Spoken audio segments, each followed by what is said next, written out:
as opposed to sine and cos, which are literally continuous everywhere, right? They just keep going, right? No holes, no asymptotes, no nothing going on. Polynomials the same way, continuous everywhere, because they're defined everywhere. Yay or nay? You know what I mean? These are broad generalizations about continuity. I have to make sure you know what I'm saying. Like root functions will go off on one side, so they're not continuous and negative. That's right, because they didn't exist there, right? Yeah. They didn't exist there. Whereas its inverse, the exponential function, continuous everywhere, right? All along the whole real line. I'm just going to keep drawing, right? It's going to keep getting closer to 0, and it's going to keep going up higher and higher. There's no place where I have an asymptote, a hole, a jump discontinuity, or anything like that, right? So if I ask you something like root of x minus 4, that x is heading towards -3, that would be d&d, right? Because it doesn't exist.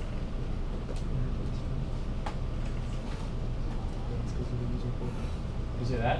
Yeah. It would be That's d. meaningless, yeah. Yeah, it would be d because it doesn't exist. That's correct. But now let me ask you a question.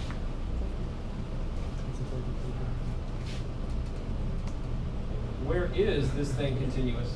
The first quadrant. First quadrant? That shoots up. It does shoot up. Shoots up like a... Whatever. You guys shoot up? Sopper knows what I'm talking about. I see you laughing back there, Sopper. Where is this thing continuous? It is a root function. So therefore, the root function is continuous everywhere it is defined. Where is this thing defined? Where is the root of x minus 4 defined? 4? Or equal to 4, exactly right. The domain here that we're talking about is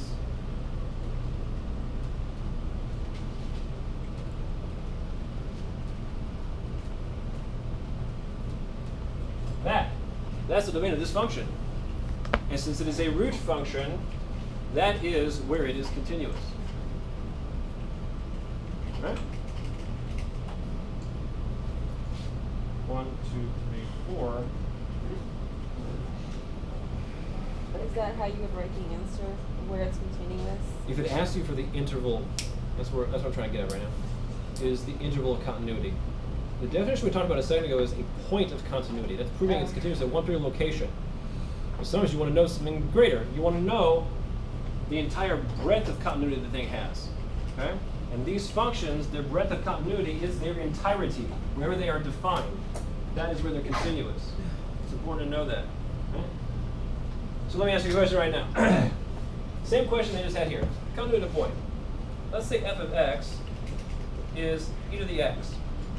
Is f of x continuous at x equals 4? Yes. Continuous everywhere, so it is, right? There's nothing to talk about. I'm not going to take a limit and then check to see what the function value is there and see if they equate. I'm telling you the thing's continuous everywhere. So they ask you continuous at a particular location, and certainly it's continuous there, right? And it shortcuts the whole problem if you know the intervals of continuity at which these things exist. And now there is one more thing to tell you about continuity. So those are the functions that you're most familiar with, and their intervals of continuity. And now there's something a little bit greater that is any sum difference product constant multiple and composition of continuous functions is also continuous.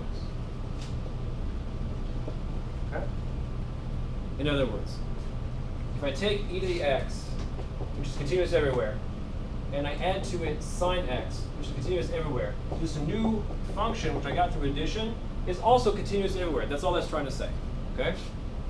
And it doesn't matter whether I add them, or I subtract them, or I take their product, or whatever else I said, or I multiply by 5 and product them together, the result will still be continuous. Right? You guys with me on that? Again, this is a way of shortcutting a lot of problems. If I ask you something very, something looks very erudite. if I had h of x equals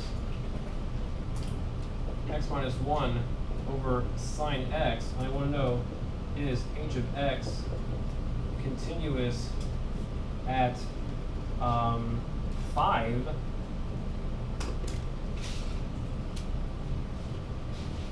Can you answer the question, yes or no? Is that? Sure you can answer the question, or sure the answer is yes? Yes. Why is the answer yes? Because sine of x is defined here. But 5 is not part of sine. Sure it is. Sine's found everywhere. It's 5 radians. Right? Is x minus 1 continuous at 5? Yes. It's a polynomial, right? It's a line. It's a polynomial. Continuous at 5. Is sine of x continuous at 5? Yeah. Right? You guys are worried about this 5 business. It's bothering you. Wait, hold on a second. I'm making something else. Does this make you happy? What do I care? Use any number you want, almost any number you want, which we'll say in a second. So, is x minus 1 continuous at pi on 2? Yeah, it's a polynomial. It's continuous everywhere. Is sine of x continuous at pi on 2? Yeah, it's continuous everywhere. That's what we're saying. Yeah, it's continuous everywhere. So the ratio of them is also going to be continuous everywhere. But you'll notice I did not write ratio up here. There's one small reason.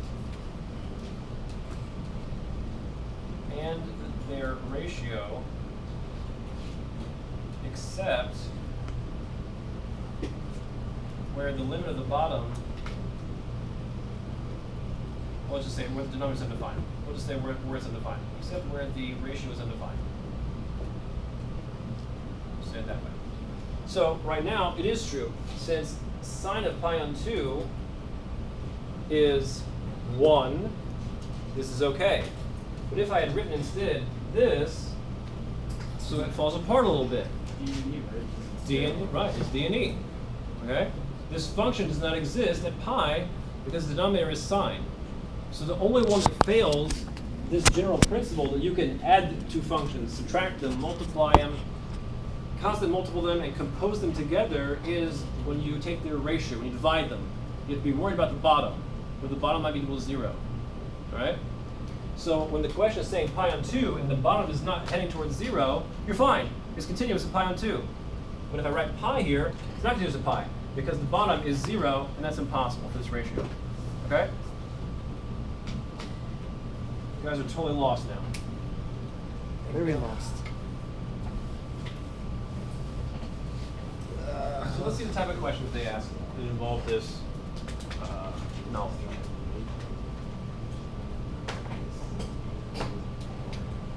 $25. You see the problem is much easier than you think. Limit as x approaches 0 of x to the 8th minus x to the 3x to the 6th minus 1 raised to the 40th power. So what this is meant to do is to alleviate the burden of checking the definition. We could check